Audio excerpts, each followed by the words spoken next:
They tied her to the trunk as if the tree itself had been summoned to witness. Zalina stood with her shoulders bare under the sun, a length of rope dark against her skin, the coarse fibers pressing where bark broke the skin like a slow reminder of what the yard demanded of bodies.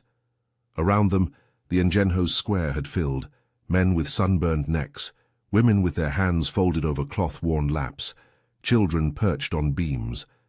The air burned with sugar and tar and the metallic tang of fear. Someone had hung a lamp near the manor that never quite reached the brightness of the noon sun. Its oil caught the light like a small, stubborn eye. Coronel Inácio came down from the Casa Grande, as if he had been carved in shadow and command. He did not shout. He did not need to. His palm rested on the hilt of his cane, an emblem rather than a tool.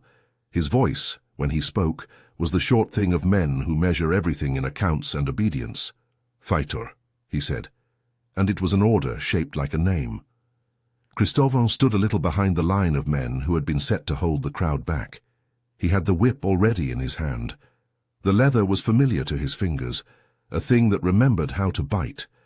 For 10 years the whip had been an extension of his will, and of the plantation's will too, a sentence carried on a strap. When he moved through the fields, his shadow clung to him like a warning. When work lagged, his hand found the whip. The crack of it had become the Engenho's punctuation. That morning the whip felt strange. The leather was rougher, perhaps, or Cristóvão's palm had grown unfamiliar with its weight.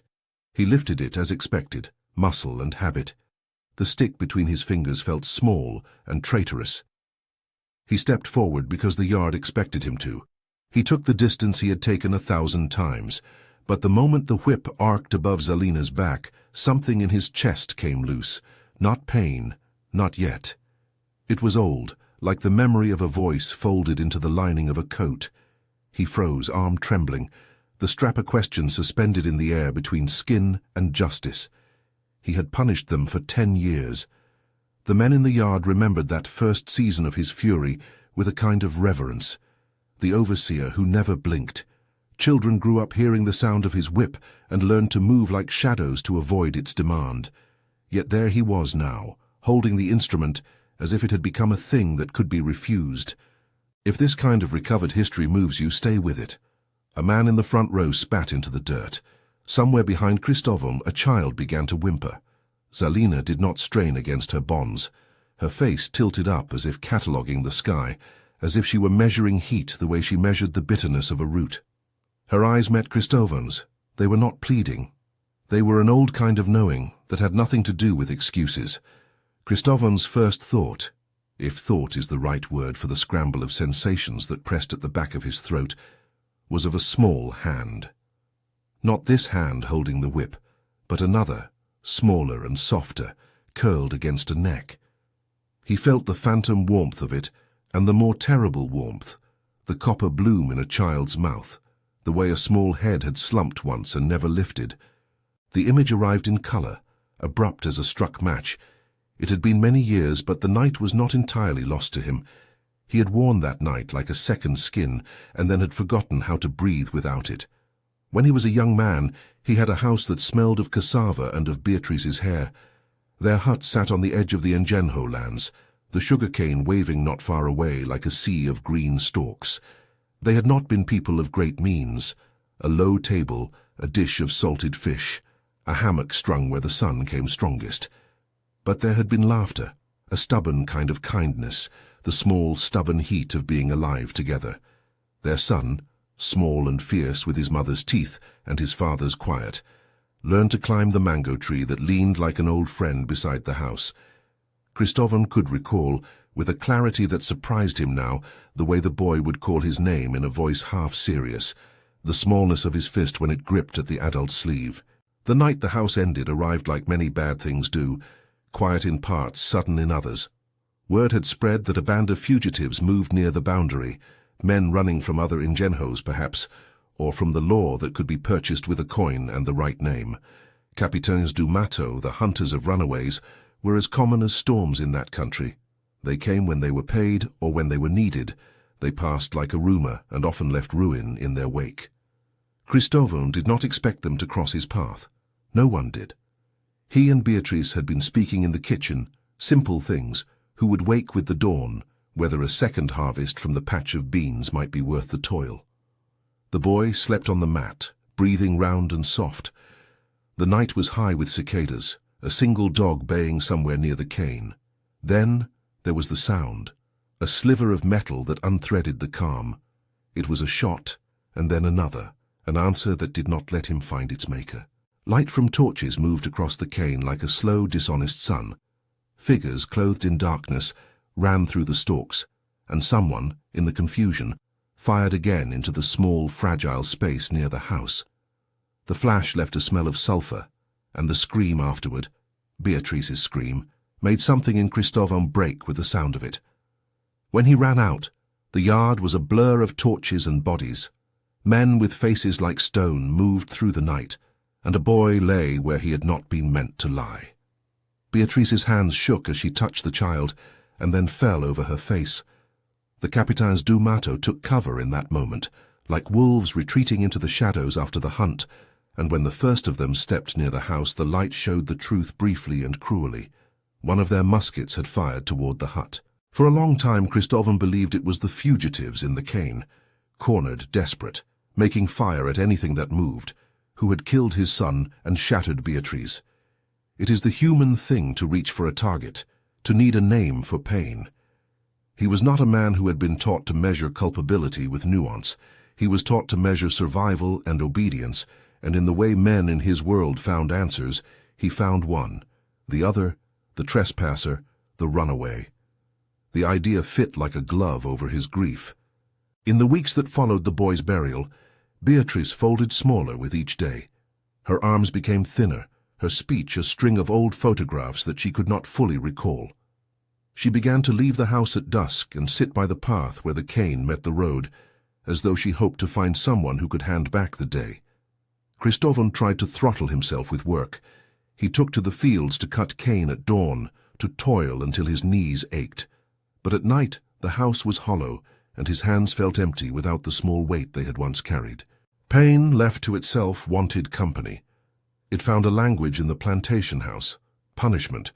He went to the engenho with his grief like a piece of iron in his chest, and he sought in others a shape for it.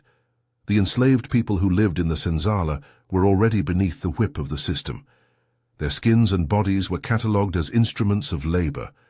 For Cristóvão, they became also a stage for his anger. He made the first strike public because he needed it visible. Silence wouldn't suffice. He beat not with the aim of correction alone, but with the aim of naming someone outside himself as having failed him. In those early seasons, the lash was an accusation as much as a tool. There were practicalities too. To punish was to prove usefulness. Coronel Inácio noticed those who could make the cane bend more quickly, those who could keep the mill turning at a steadier pace. He favored men who made labor efficient, who turned pain into productivity. Cristóvão's zeal was rewarded. A fighter was a necessary man, and the plantation could not survive without someone to keep order. The role hardened him into what he had promised himself he could never be, an instrument of the plantation's demand for discipline. The first times he struck, the whiteness of the face beneath the blows became a map he read with curiosity and contempt. Over time he learned to distance himself. The crack of the leather became an act separate from his grief. A rationality took over, a voice that narrated the necessity of punishment. The whip spoke an economy, order for profit, and he began to answer in its language. Zalina's work existed in the spaces punishment left behind. The senzala is where women washed wounds beneath palms that smelled of camphor and salt, where someone would sew the torn shirt back together without speaking of the searing sound of the lash. Zalina kept a cup of tea always within reach, made from a bitter root that she brewed until it sang sadly in a pot. She moved among the huts with the deliberate slowness of someone who had learned to see what others hurried past. Her hands were made for gathering. She knew where to find the small resilient herb that clung to stone, how to press leaves between pages of a book, and to keep a recipe for relief, like a prayer passed between kin. She was, in the senzala's practical lexicon, a curandera, one who tended. But she was more than that title. She was a keeper of stories and a listener to names. In the early years, she watched Cristóvão the way the stars watch tides, patient, with no complaint. She saw his shadow move across the cane, heard the sound of the whip slicing the air, and the way his mouth closed itself after, like a wound stitched. Zalina did not laud him. She did not celebrate the whip. But she also saw him as human, which in a system keen on turning humans into roles was a radical thing. Before he became known as a man who did not hesitate, Cristóvão had been slow to anger with people he loved. Once, before the night with the gunfire, he had been gentle enough that Beatriz would rest her head against his shoulder and fall asleep while he whittled a small toy for their son. That image had not erased itself so much as been crowded out by years of punishment. When Zalina first reached for a child's fevered brow after one of his disciplinary sessions, he watched from the doorway, something in him shocked by the tenderness. Tenderness was a mirror that hurt. Life on the Engenho is a succession of small economies: heat, hunger, labor, ritual. Mornings belonged to the fields. Men took their blades and walked the rows, machetes flashing like dull lightning against the cane. Women carried bundles. Children were taught to weave baskets and to fetch water in cuia bowls. The sugar mill groaned and steamed. The house of the coronel hummed with the purposeful administration of profit. In the senzala, nights were given to stories, to the smoothing of hair, to the quiet music of memories shared like bread. Songs rose up then, low and full of loss, voices braided together to hold what could not be held alone. The senzala also held secrets.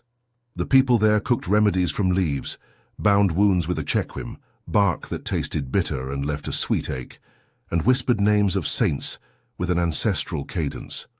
Zalina was careful in her language. She used words that had weight and precision. When she tied a cloth on a fevered brow, she would murmur things that were not prayers so much as claims made against death, small, practical instructions that shut out panic. She had learned through decades of tending that the body often yielded to ritual because ritual gathered time into a shape the body could understand.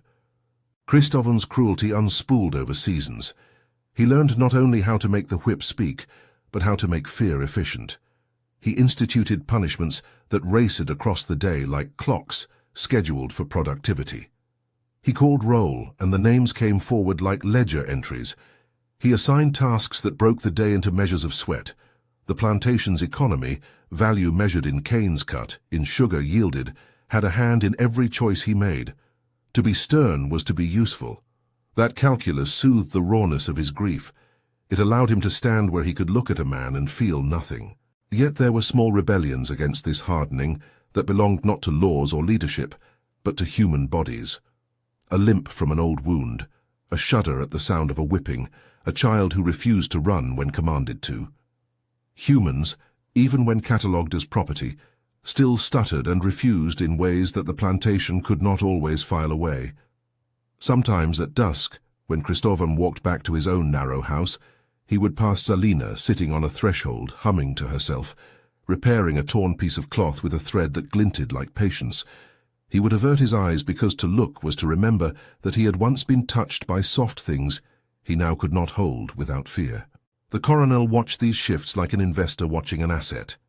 He did not hesitate to punish the plantation for unprofitable softness. This quality made him favor men who could be useful and punish those who hindered profit. When Cristóvão proved efficient in the early seasons after his son's death, the coronel rewarded him with status, a method not of kindness, but of ensuring the continuity of control. The fetor is close to power, but not of it. He enacts it, he enforces it, and he is kept close enough to observe that he never misclaims ownership of the order he sustains. There were vignettes in the life of the Engenho that smelled like tar and orange peel. A market on a Sunday, where small jars of preserved lime were traded for a coin or a handful of sugar. An overseer's ledger counted in a dim office lined with maps of plots like bones. A servant girl falling asleep with a lamp still in her lap. In those small scenes, Cristóvão sometimes intruded with the rawness of someone who could not fully escape the shape of his grief. Once, when sugar yields were poor, the coronel reprimanded the fighter sharply, his finger jabbing in a way that made the men clustered around him flinch. Christovan answered with a tightened jaw, but a hoarseness in his voice that only those near him heard. He would return to the senzala at night sometimes, and watch Zalina moving among the huts as if she were moving through a secret language. When the lash became the first answer, the senzala's stories grew thick with the sound of it. People would wake each other in the night and say the name of a child who had been whipped and then sing low refrains to soothe the body's disquiet. Zalina would speak of ways to ease a threatened wound, bread cooled with molasses for the feverish, a poultice for a swollen back, the slow application of oil mixed with ground herb. Her hands knew the right temperature to press. She always checked the pulse with the flat of her fingers. To some, the rituals looked like superstition. To those who lived with the aftermath of beating, they were medicine and memory braided. Christovan, for his part, learned a different kind of ritual, the one that stained a man with authority. He learned to stand with a certain angle to the sun, to place his hat with a particular exactness, to leave no room for doubt. If any of the enslaved spoke too loudly, he suppressed them. If a man lingered by his own child and fell short of the day's quota, the lash would speak. He told himself that he was making things right, that the plantation required order. Each lash placated a part of him and hardened another. Slowly over the years, the man who had once whittled toys began to imagine the boy who died as a ghost that demanded recompense. But grief is a stubborn mirror, as Zalina knew, and it refuses to lie quietly. It returns in mornings when sunlight finds dust in a corner, and in the sudden sound of a child's laugh, carried from the senzala like a rope thrown across a gulf. Once, as Christovan stood beneath the mango tree where his son's small hand had once snagged a branch, he remembered the exact weight of that hand and felt something in him fracture like a brittle pot. He had learned how to punish others to make his chest quiet, but memory pressed always, like a hand from behind his ribs. Years of punishment left marks that were not only on flesh. Faces in the senzala began to chart the seasons of Christovan's temper. Eyes avoided him, voices smoothed their edges, and elders in the huts began to sing songs that were both a record and a remedy. They sang about long roads and about crossing rivers, about corners turned and wrong turns taken. In their songs there was a quality of holding, of refusing to let grief be solely the possession of the powerful. Zalina carried these songs in her mouth, and sometimes, when she worked a poultice, she hummed lines that looked like stitches for the soul. There were quiet flashes in which Christovan confronted himself.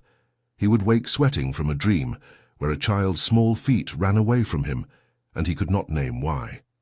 In those half-lights he felt the thinness of the man he had become, a keeper of a whip, a man who could not find the phrase to ask forgiveness. Forgiveness was a word he had boxed away. Language for repentance was a thing for others, for men who were not needed to manage accounts and harvests.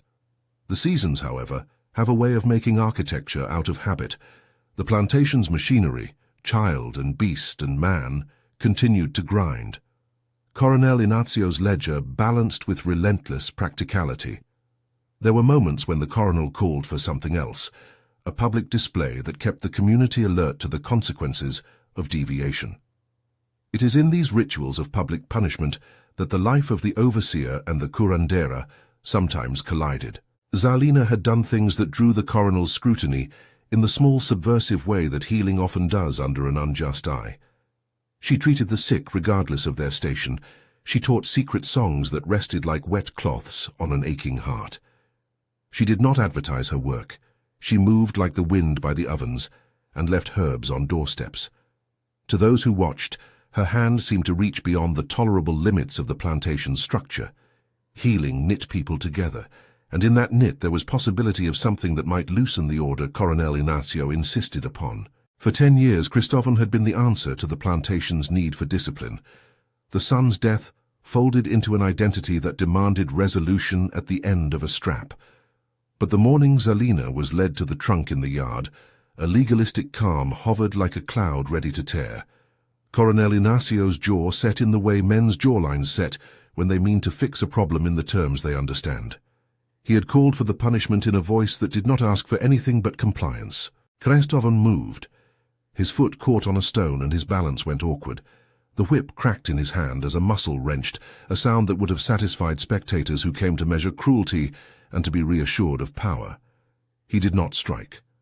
The leather fell from his fingers like a thing that had been returned to him, and he felt absurdly like a beggar with the wrong coin. Faces turned toward him, 1,000 small rays of accusation and expectation. He could hear the low mutter, "Do it," the sort of single-syllable command that had been the rhythm of his life. When Zalina looked at him now, she did not see the man of the plantation. She saw a human who carried a wound she had once mended. "Cristóbal," she said softly, and the word was not a plea. It was an address, a way to call another person into the room. There was no pleading in it, and there was no plea. The rope cut at her wrists, the trunk was rough against her back. Heat rose off the sugarcane like a confession. For a moment he saw himself as a ghost in the yard, a shape that everyone else had learned to fear. He heard beneath the hum of the crowd and the insect-sweet air the remembered crack of a gun, the child's breath slowing in a room with no light. Memory came not as argument but as weight and force. Something inside him, cramped from years of being a machine of the plantation, tightened and then seemed to give. The whip began to slip from his fingers. It left a bruise across his palm where leather and life met, but that bruise was nothing compared to what pressed at the center of his chest. He felt the slenderness of his life, like a thing eroding from the inside. The crowd craned forward. Coronel Inácio's face became a geometry of impatience. "Do it," he repeated, and his voice carried the way an axe carries across wood, final and cold. Cristóbal's mouth opened and closed around a sound that might have been an apology, or may have been the sound of a man who had been unable to name the thing he had wanted for years. A moment of mercy. He lowered the whip, but not entirely. He stood with the leather dangling from his hand like a dead fish. The yard seemed to exhale, and in that exhale something shifted like a tectonic plate. The world that had been steady under his feet moved. He took a step forward, not to strike, but to place himself between the rope and Zalina. 100 small things happened at once. A hiss of breath from the watchers, the coronel's cane thumping the ground, a young man near the crowd muttering an oath. Someone called the name of a capitão do mato, as if summoning a remedy. For a second, crystallized like glass, Cristóbal felt a strain in his jaw that suggested he might break under the pressure of the plantation's blindness. Then, like a rope pulled taut, something behind his ribs began to unravel in a new way. He remembered the sound of the muskets. He remembered the way Beatrice's hands had trembled when she touched the child. The whip had been his verdict for 10 long years, because he had needed a verdict. He had given a face to his grief, and let the plantation's mechanism finish the sentence. And yet, in the face of Zalina, who had tended him and had not asked for recompense, the verdict felt suddenly too small. He looked into her eyes and, briefly flame-bright, saw the possibility that the target had been mischosen, that the destruction of his family might not have been the random strike of fugitives, but rather the trained hand of men hired to fire guns when ordered, men who worked for the system and for profit. He did not say the thought aloud. The revelation was a fragile thing, arriving in a sliver of recognition that could shatter if spoken. It looked nothing like absolution. It looked like the beginning of a different kind of accounting.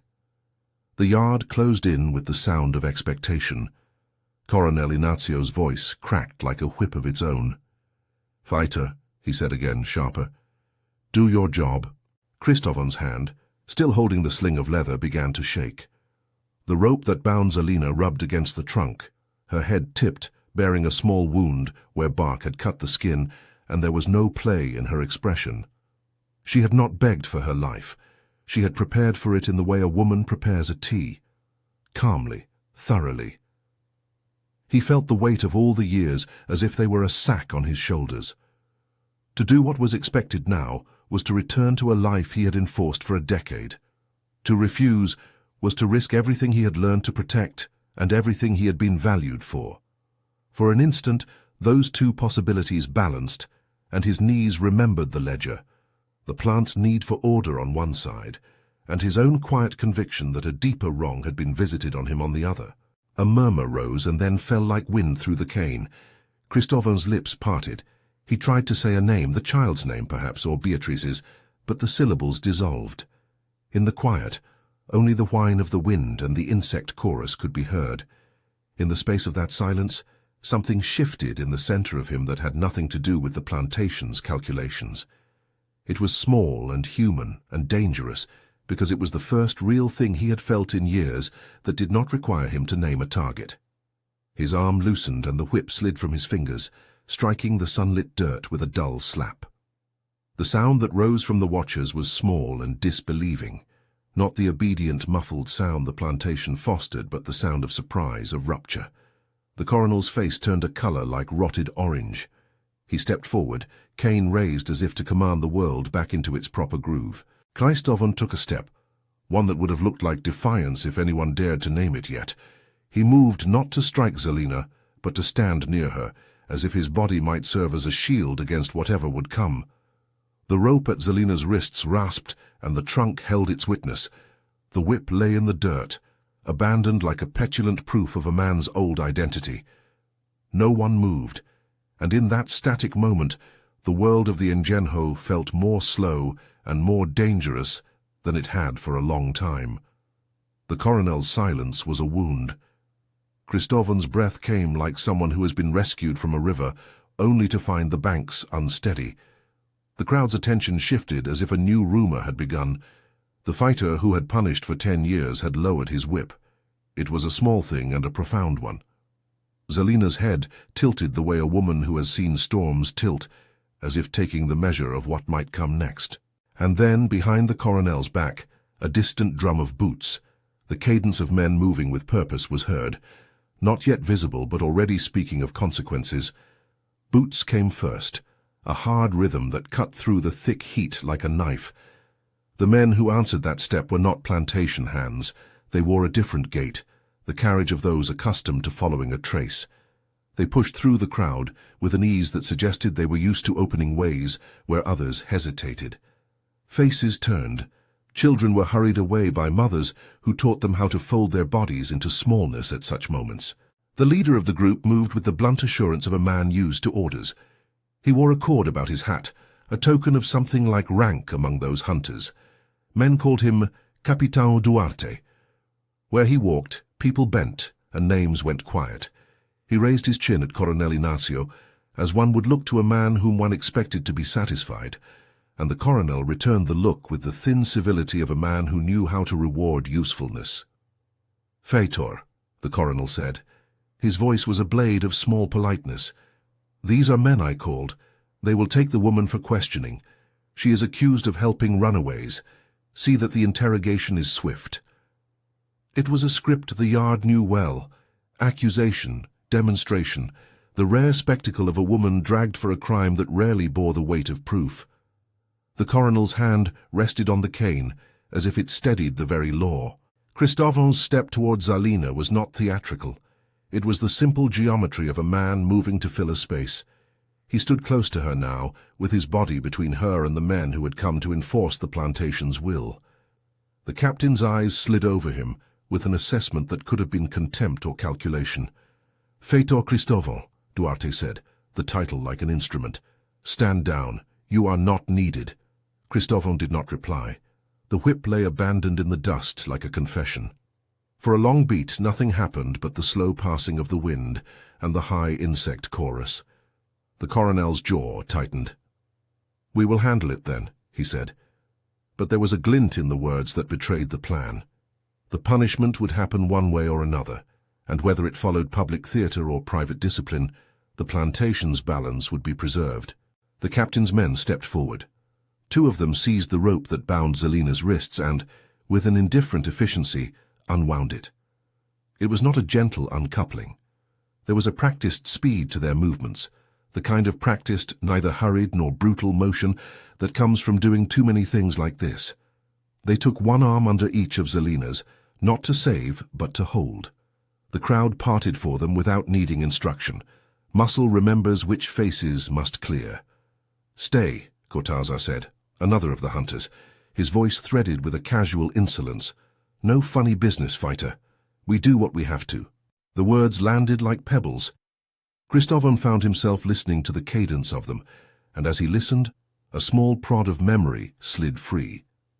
The particular way a gun barrel had gleamed once, the look in the men's eyes the night he lost his child.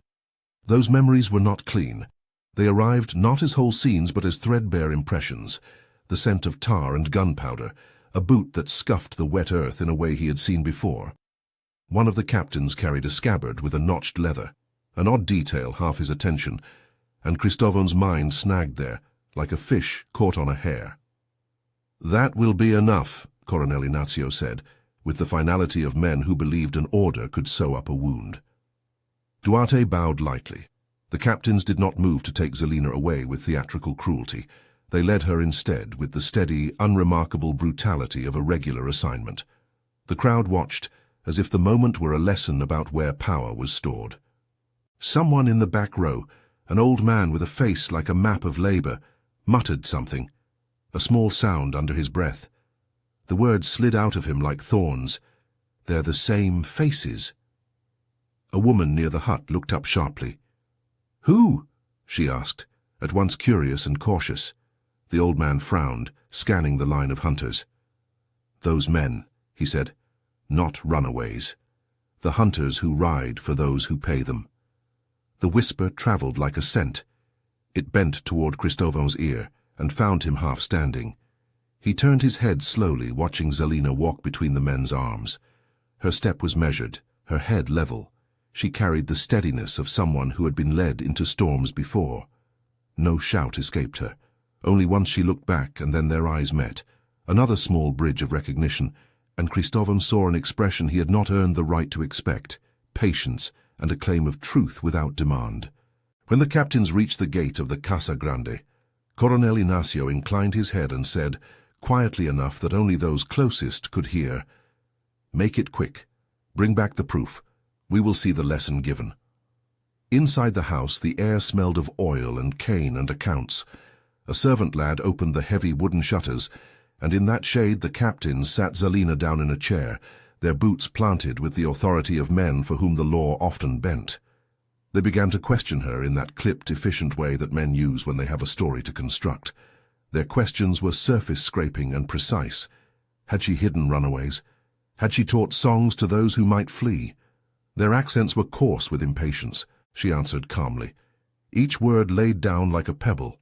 She said she tended the sick. She said she brewed tea and sang to the sleeping. She said the names of no fugitives. The captains listened with the kind of attention that wants to find what it expects. Duarte's eyes were a slow machine for scanning replies against the plan. When she said nothing that could be caught and traded for a confession, one of the hunters smiled with small cruelty. "Then perhaps you will confess," he said. And the smile was the thin thing of men who know how to make law with the pressure of suspicion. They prodded, they searched. In the huts they found herbs, flasks, threads of songs. They interpreted these things as proof enough, the sheltering of knowledge as treason under the plantation's interest. Coronel Inácio received their reports with the practiced gravity of men who must balance rumor and order. He stroked his chin and frowned as if each detail threatened the ledger. Back in the yard, the people watched the Casa Grande's shutters as if they were the eye of a judge. Those who had lived under the whip longer than they remembered themselves learned to be small when houses like that turned their attention. The Fater's failure to strike had rippled a strange discomfort through the yard. What did a fighter do if he refused to act? What did the plantation do if one of its gears did not turn? Cristovon remained close to the gate as if he might be called in, but the coronel's men kept him at the line. He walked the width of his small world like a man who had lost his compass. Night in the senzala would be worse for the conversation. He felt it before it began. The eyes that would assess him as traitor or traitor unspent, the children who would ask questions he could not answer. Night did not come quietly. The insects found voice. Fires were lit by those who could afford the small luxury. The senzala hummed with low conversations. In a corner, two elders sat on a split log and traded half-visible glances.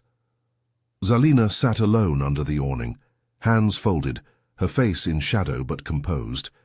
She had not been held in the Casa Grande long. The hunters had spent hours reconstructing an accusation and had taken her to make others tremble. Cristovon walked to the threshold of the senzala, and for a moment he stood on the boundary between the two worlds, the one of the Casa Grande and the one where women and men stitched wounds with thread and songs. He could hear the soft murmur of the people tuning their voices against worry. For a long while he simply watched Zalina move through the group, her presence stitching loose ends. A small child brought her a bowl, pap meant to soothe, and she accepted it with a nod. That evening a man named Tomas, one of the older enslaved who had once worked near the plantation edge, approached Cristovo in the dim light. Tomas had been at work the night of the shooting years before. He had seen torches move through the cane and had felt the quiver of gunshot in the air. He moved with the slowness of someone who keeps a ledger in his head and trades in names. "You remember that night?" Tomas asked without preface, his voice more curious than accusatory. Cristovan's chest clenched. The image of Beatrice's hand trembling over the boy's face returned with a hard intimacy. He nodded, and the motion felt like a confession. Tomas did not judge. He had seen many things. "Those men," he said, and pointed with a little of his chin toward the Casa Grande. "They sometimes run with the Coronel's commission. They are not mere hunters of runaways. They are paid to make ends tidy. Capitans do mato like a ledger, paid for removing troubles." The words landed like a stone in a quiet pond. Cristovan remembered nothing of having met the hunters that night. Memory is faulty in the places where pain sharpens it and dulls it at once. But in the slow, honest voice of Tomas, there was a clarity that tasted like truth. He found himself tracing the old wound with his eyes, the way the torchlight had framed certain silhouettes, the way a gun had been handled with practiced ease. Could it be, he asked himself, that the men who had been at his house had been hired to make a scene? That the bullet that killed his son was not fired in the reckless panic of fugitives, but with the cold steadiness of paid men? The thought that the plantation itself might have been implicated was a terror of a different order. To believe it was to acknowledge a conspiracy of purpose. To disbelieve it was to keep living inside the lie he had made for himself for a decade. He had built punishment as an answer, because it was a shape he could give to his suffering. If another hand had raised the gun, one that circled him with the authority of the Coronel's interest, then the calculus of his life shifted. The enemy moved from anonymous fugitives to an arranged cruelty that served profit. That night he lay hardly sleeping, the past and the present braided. Feverish images came to him like tide stones, the flash of a muzzle, a hat with a cord, a voice calling out names to be made clean. He gripped the edge of the cot until his knuckles paled. His dreams were not the neat absolutions of repentance. They were jagged, a series of wrong turns and a boy's small hand. In the dreams he saw the man who carried the captain's cord, Duarte, standing near the torches as if he had been waiting for an order. He saw the curvature of the gun's metal and the casual way a man with a plan could frame an event. Morning came on a slow tilt. In the courtyard, the coronel arranged things with a care that was not merely administrative, a posture, a public lesson to be taught. The captains had returned with no smoking confession, but with enough suspicion to warrant a spectacle. Zalina would be tried in the little tribunal that the plantation kept, an ad hoc hearing designed more to display than to judge. Men gathered. Children were kept at the edges. The coronel's voice rolled over the assembled, and he read accusations as if they were a menu of what could be lost. Cristovo had been expected to speak. Instead, he watched. He listened as testimony was manufactured, a neighbor's word, a found bit of string that had been tied to a rope. They built a narrative from bits that could be arranged like ledger entries: motive, method, opportunity. The coronel's hand was light on the scale. Each accusation seemed to come with an invisible price tag. In the small pocket of silence that opened before the sentence was to be declared, Cristovan felt the old machinery clicking. He felt how easily guilt could be fixed to those at the bottom. The plantation's business required someone to be made an object lesson. The colonel did not need the truth. He needed an outcome that reinforced control. He had thought the plantation's need for a target had once fit neatly into his suffering. He discovered now that his suffering had been used to fill holes in the plantation's appetite. Grief had become utility. The realization should have been cold. Instead, it warmed him in a way that made his patience burn. When they tied Zalina again, this time to a low post placed for better viewing, the house quieted to a slow breath. Coronel Inácio raised his eyes and said, with the voice of a man closing an account, "Let the punishment be shown to those who think to foster disobedience." Cristóvão's hands went to the whip without thinking. Habit, muscle memory. The leather slid between his fingers like a lifeline. For 10 years it had answered. It had been the instrument that let him think his reaction was justice and not a projection. Now, as he hefted it, a gesture that had always worked to steady him, he felt the memory of that night pressing under the skin of his palm. He thought of the gun's flash and of how easy it had been once to attach meaning to a stray bullet. He raised the whip as if to begin. His body performed the liturgy of darkness that had been his anchor. The crowd inclined toward the violence they'd been promised. The whip descended with the weight of ritual. Cristóvão's arms stopped as if commanded by a new law. The leather did not touch Zalina. Instead, he stepped to the side and planted himself between her and the post. He felt the coronel's look like a physical thing. "What does this mean?" the coronel asked, incredulous and then dangerous. Cristóvão's voice was steady but low when he spoke. "She is the one who kept me alive, he said. It was not an excuse, not a plea. It was a statement of fact that refused to be folded into the plantation's ledger." The coronel flared a small, controlled anger, and with that anger called in the hunters. "They defy me," Coronel Inácio said to Duarte, the veiled accusation like a challenge to the captain's loyalty. "Enforce it. Take him." The captains moved as if they had been rehearsed.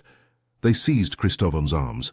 They led him away from Zalina and toward the lumberyard at the plantation's edge, a place where the sun fell differently, and where men who were taken were beaten without the inconvenient attention of the whole yard. The crowd's murmur rose and fell. Some tilted toward the coronel's side because that was the canal by which their own survival flowed. Others watched in tense silence, cataloguing the shapes of injustice for the long ledger of memory. Cristóvão did not resist with strength. He had none left for wide gestures. He had been a machine of enforcement, and his own instruments were turned against him. The captains lashed his wrists harshly with a bit of rope and dragged him to where they could strike without spectacle. There, under the rubbed blue of a half-day sun, they set about punishing him not for crime, but for insolence. Men moved like shadows, and their hands were instruments of corrected order. They used the butt of a pistol against his ribs. They twisted his shoulder. They struck him with a rod in measured blows, discipline measured in the way of men whose moral compass was a ledger. The blows were not meant to kill. They were meant to teach obedience. They did not need to be cruelly inventive. The beating was a sequence of blunt choices, a way of showing what disobedience costs. They left him bound and slumped by a stack of sugar sacks, blood already darkening his shirt at the collar, not the kind of gore that would be described, but the kind that announces the cost of standing up. The captains went back to the Casa Grande, feet steady and faces clean, to receive a small approval and to exchange the currency of men who do what they are paid to do. They had fulfilled a neat duty. In the dim, hot afternoon, Zalina's hands trembled only once. She had not pleaded with the coronel. She had not shown fear, because fear was a language he could not read. But when they dragged Cristóvão away, she moved after them, a quiet insistence that was not recklessness but purpose. She went to the spot where they'd left him, a place no one would think to look, and found him breathing shallowly. She set to work with a method that had been learned in huts and by rivers: clean cloth, boiled water, herbs crushed into balm. Her fingers, which had gathered leaves for years, now gathered his wounds with the precision of someone who had practiced repair. She knelt and pressed cloths to his chest, and the rise and fall slowed a fraction. The plantation's logic would call her foolish, the senzala would call her faithful. For her, the language was simple. Where the body bled, you tended. Cristóvão's eyes were half-lidded. He saw Zalina's face like something out of a mist, and his mouth formed words that were not quite sentences. "You shouldn't," he said at last, and in the smallness of the remark there was the whole of his understanding. She had no obligation to him. She had none of the reasons imposed by duty to risk tending a man who had been the plantation's instrument. Yet she did it without calculation. "People are more than what they do to one another," she answered in an even voice. It was a small theology, not taught in books but practiced like irrigation. Do no more harm, and take what can be mended. You have to live small now, Christopher. Take small steps. He coughed, a sound that might have been pain or might have been a laugh at the strangeness of her orders. He tried to speak then of the night his son died, the thing that had haunted him like a repeated bird call. At first the words tumbled tangled, his throat closed. He tried again. Zalina waited with the patience of a woman who had learned that confession cannot be hurried. They were not runaways, he said at last, each word like a stone dropped on water. They were paid. The men, Duarte, he looked like he had been waiting. He had the cord. He winced. The recollection of the cord tightened behind his ribs like a horseshoe. They were hired to make trouble. They made a parade of it. Zalina's face softened, though she did not pretend surprise. The plantation owns more than land, Cristóbal, she said. It owns the way stories are told. When profit needs its stories, men like Duarte write them. He tried to eat the small pap she offered him, but his hands shook. I thought, he tried, his voice broke. I thought the runaways did it. I punished them because I needed someone to hold. I made them into the answer. You made them into something they were not, she said, without accusation, but with an honesty that stung. You made them into a shape you could hit. The truth landed between them like dust. It was not absolution. It was not a clearing of accounts. It was a revelation that required new reckonings. For all the years in which he had punished, there lay now the recognition that he had been a tool of a larger mechanism that fed on the grief of men to keep its engines running. He attempted to sit up and failed. The beating had not been designed to kill him outright, but it had been sufficient. His breath came ragged. Zalina's hands were steady as she bound his wounds. For a long stretch, he lay looking at the sky through the rafters and remembered the feeling of his son's small fingers. In that thin, open air, he felt the ledger-like silence gather. Take this, he murmured. He reached for the cup and drank the bitter tea she pressed to his lips. The taste was familiar and grounding. The cup warmed his bruised hands. For a moment he found the quiet where memory and the present met. Tell them, Zalina said, quieter than the insects. Tell those who will listen the name of those who are paid to make trouble. Tell them, and let the truth live where people can speak it. He sought words and found them patchy. I cannot fix what I did, he said before the words crumbled. I cannot make undone the years I was willing to lash. He thought of faces he had bent to his dominion, of backs that had borne his authority, and would carry the memory of it now as a wound. But, he took a long breath, tell them it wasn't the runaways. Tell them the gun was aimed by men paid by someone who profits. Say their names. Zalina pressed her forehead to his with a tenderness that had nothing to do with absolution. I will speak it for you, she said. They will hear. It will be carried. He closed his eyes, and the light went thin. He wanted, with a childish hunger, to be forgiven by Beatrice or to see his son again. None of that was possible. He could only give the truth he had found, the acknowledgement of how his grief had been used. In the quiet that followed his words, he felt both lighter and more condemned than before, a dual state for which there was no court. When the end came, it was not dramatic. No trumpets sounded and no crowd rose in praise. Cristóbal breathed shallowly and then stopped.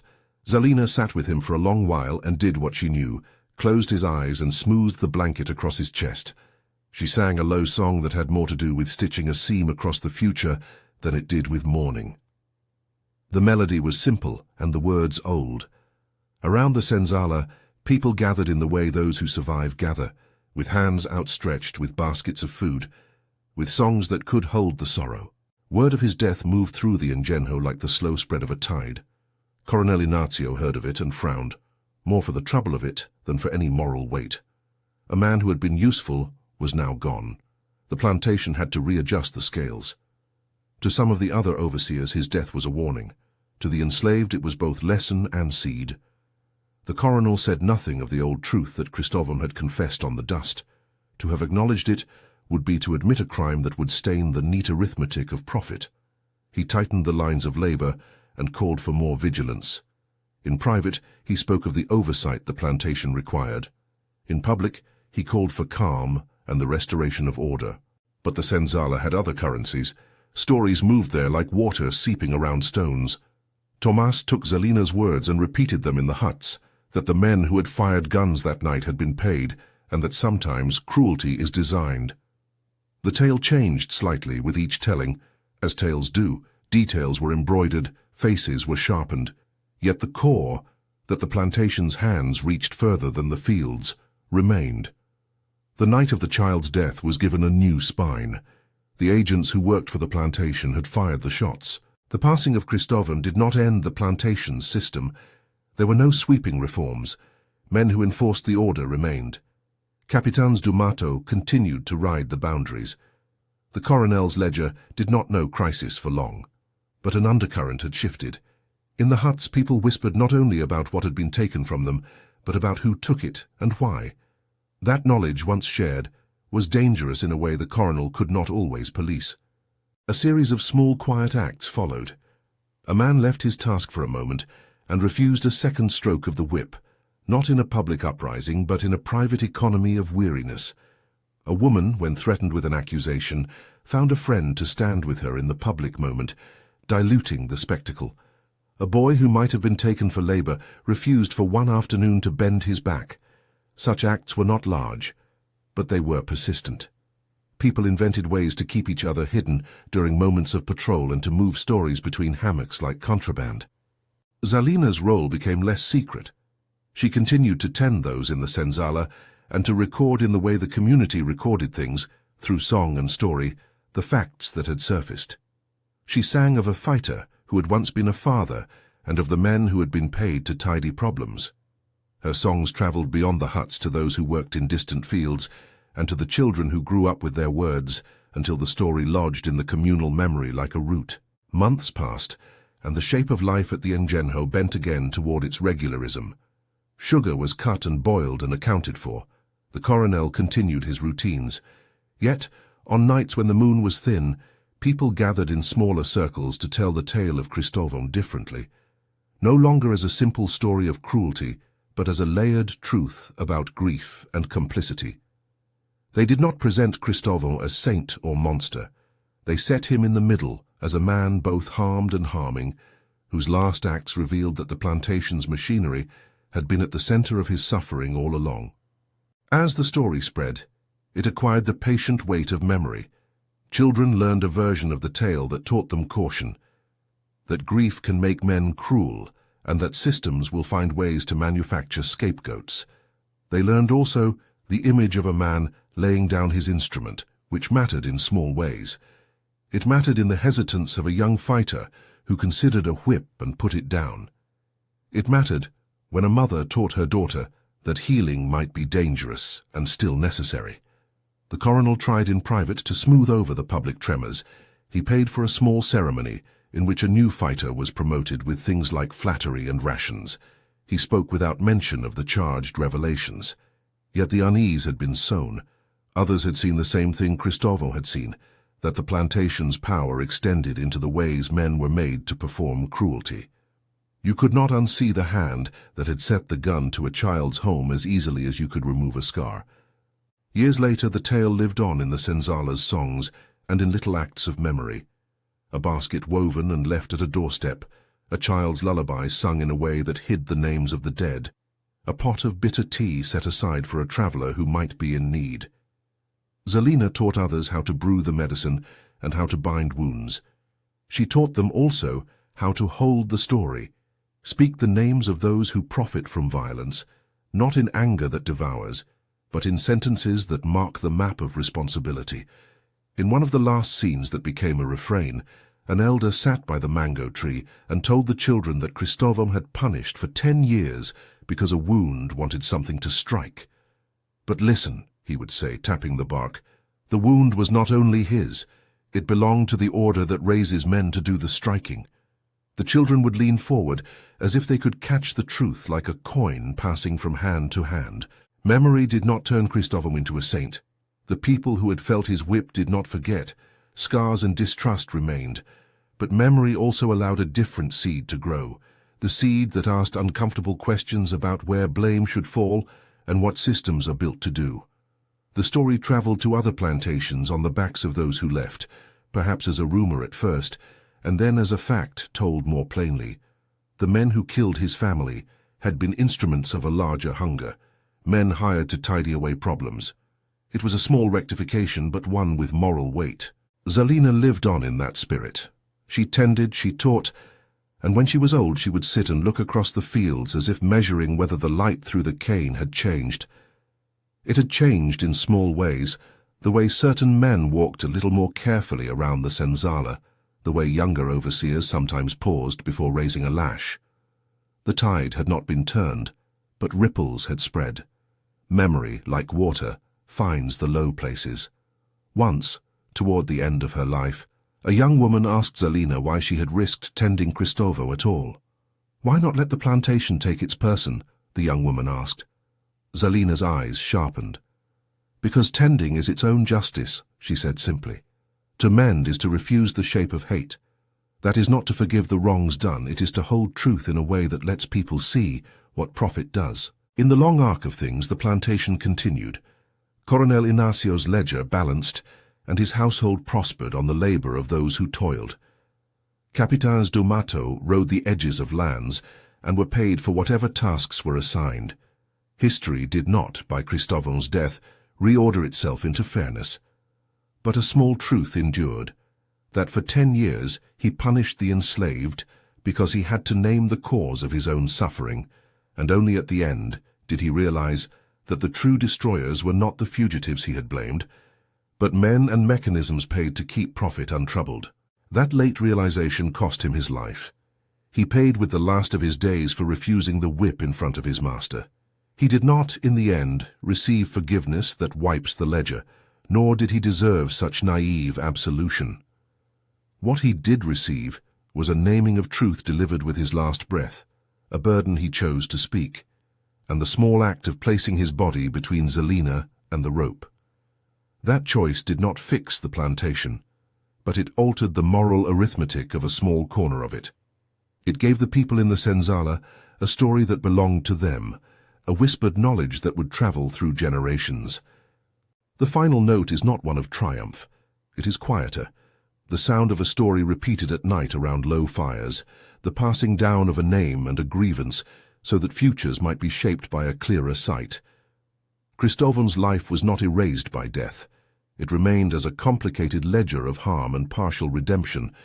The overseer who had punished for a decade realized, too late, who had truly destroyed his family.